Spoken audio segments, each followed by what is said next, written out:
क्या हम खुद को जानते हैं?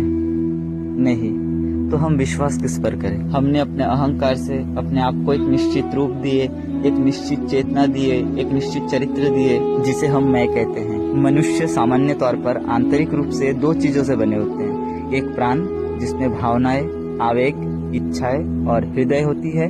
दूसरा है मन, जिसमें विचार और बुद्धि होती है।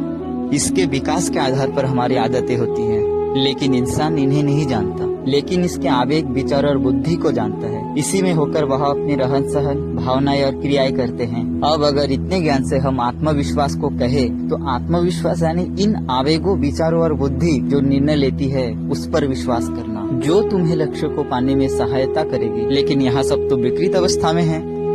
क्या यही कमजोरी नहीं है जिसे हम आत्मविश्वास का कम होना कहते हैं? फिर किसी और को देखकर स्वयं की आकलन करना, यह सब गलत है। लेकिन खुद के अनुसार चलना भी तुम्हारी गति और क्रिया को धीमा कर सकता है, क्योंकि तुम अपने प्रति सचेत नहीं हो। और ज्ञान पूर्वक कहे तो आत्मविश्वास में कमी यहाँ नहीं है कि हम उन भागवत शक्तियों पर विश्वास नहीं कर रहे जो इन सब के पीछे हैं। क्या ऐसा नहीं है कि हमारे सत्ताओं के विकृत होने की वजह से भागवत प्रकाश उन पर प्रभाव नहीं डाल पा रही? क्या अपने प्रति सचेत होना ही आत्मविश्वास का बढ़ना नहीं है? यहाँ समझ होना कि सभी का मानसिक और प्राणिक विकास भिन्न है। जब हम अपने प्रति सचेत होंगे, तब हम इन सत्ताओं के कमजोरियों को देख पाएंगे और उसमें सुधार करने की शक्ति भी हमारे भीतर होगी। कहने का अर्थ यहाँ है कि आत्मविश्वास होने के लिए आत्मनियंत्रण आवश्यक है। पहले स्वयं पर नियंत्रण आना चाहिए। इसके लिए अपने प्रति सचेत होना ही एकमात्र रास्ता है। सचेत होने पर देखेंगे कि हम कमजोर नहीं हैं।